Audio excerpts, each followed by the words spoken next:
আসসালামু আলাইকুম। আশা করি সবাই সুস্থ আছেন। আজকে চিচিঙ্গা ভাজি করতেছি।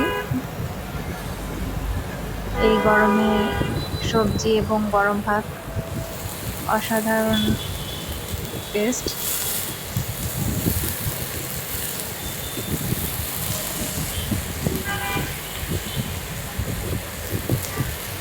চিচিঙ্গার ভিতরে অবশ্য ডিম দিলে, ডিম অথবা আপনারা যদি আলু কুচিয়ে দেন তাহলে টেস্টটা অনেক গুণ বেড়ে যাবে।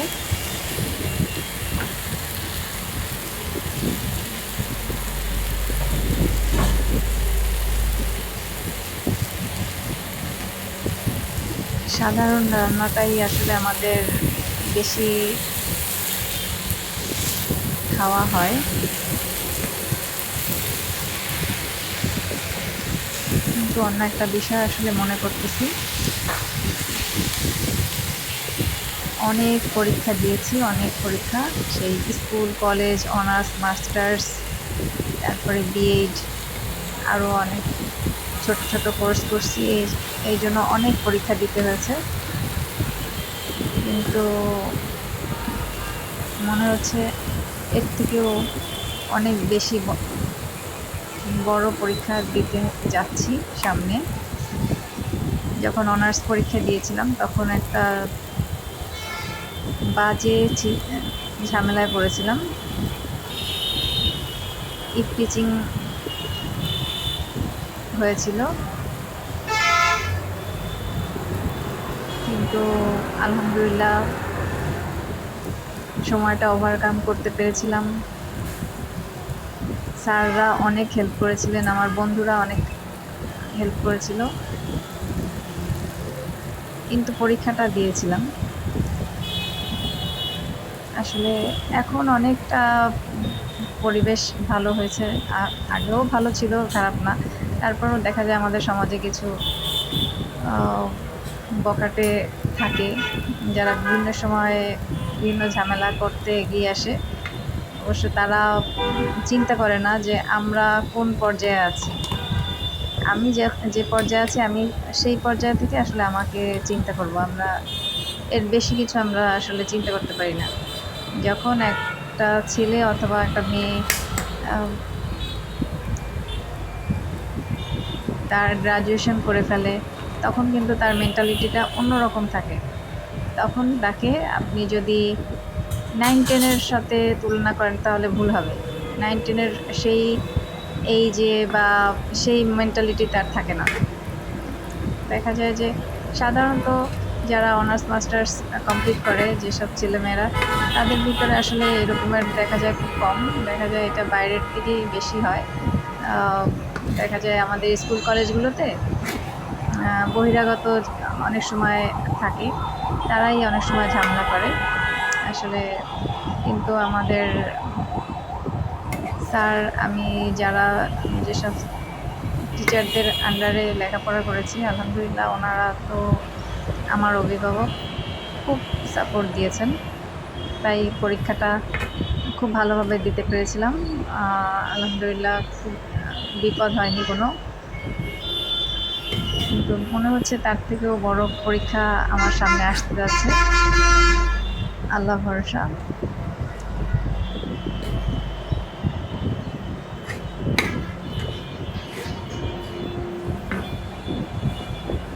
আমরা যারা স্বল্প আয়ের মানুষ, এরা কিন্তু অনেক বেশি আসলে চিন্তা করি না যে আমাদের সামনে আমাদের যা আছে এ নিয়ে আমরা সন্তুষ্ট থাকব। আমাদের আয়ও কম, ব্যয়ও কম, আমাদের জগৎও ছোট। আমরা স্বল্প আয় দিয়ে আমরা চিন্তা করি না যে আমরা সুইডেনে ঘুরতে যাব, এরকম চিন্তাভাবনা আসলে আমাদের নেই। আমাদের স্বল্প আয় ওইভাবেই আমরা চলি। কিন্তু দেখা যায় কি, যারা অনেক আমাদের থেকে আরও বেশি, দেখা যায় আত্মীয় স্বজনের মধ্যে যাদের অবস্থা সম্পন্ন যারা থাকে, তারা আমাদেরকে অনেক সময় তাদের ভিতরে টানতে চায়। কিন্তু তারা, আমার মনে হয় তারা যেটা করে এটা আসলে ভুল। তারা যেভাবে চলতে পারে, তাদের আয় আছে, তারা সেইভাবেই চলবে। আর আমাদের মতো যারা স্বল্প আয়ের মানুষ, এদের আসলে তাদের সাথে তাল মিলিয়ে চলা কোনোভাবেই সম্ভব না। এই জন্য কিছুটা দূরত্ব থাকা অবশ্যই ভালো। কিছুটা দূরত্ব থাকলে হয় সম্মান উভয়ের পক্ষেরই ভালো থাকে। আমরা তো অবশ্যই চাইবো না আমাদের সম্মান কোথাও থেকে হানি হোক। আমাদের সম্মানই হচ্ছে যে আমাদের পুঁজি।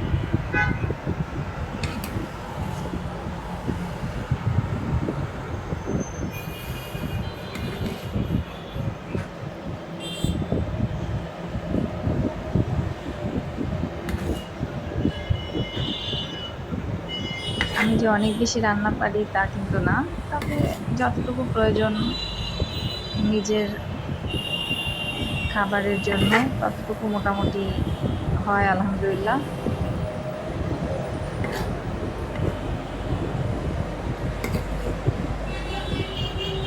সাউন্ড পলিউশন অনেক বেশি, কোনোভাবেই এটাকে রোধ করা সম্ভব না। যেহেতু আমার বাসাটা একেবারেই মেইন রোডের সাথে।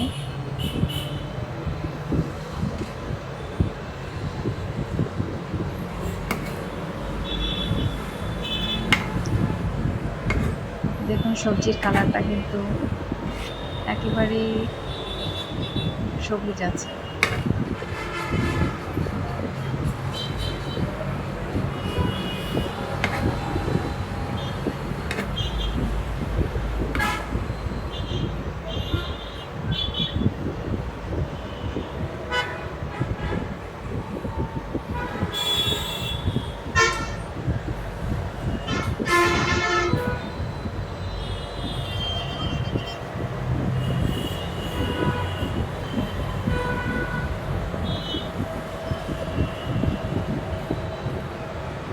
রান্না শেষ হওয়ার আগে একটু কিছুক্ষণের জন্য ঢেকে দিলাম, তাহলে তাড়াতাড়ি সিদ্ধ হয়ে যাবে।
গরম ভাতের সাথে অসাধারণ টেস্ট ছিল।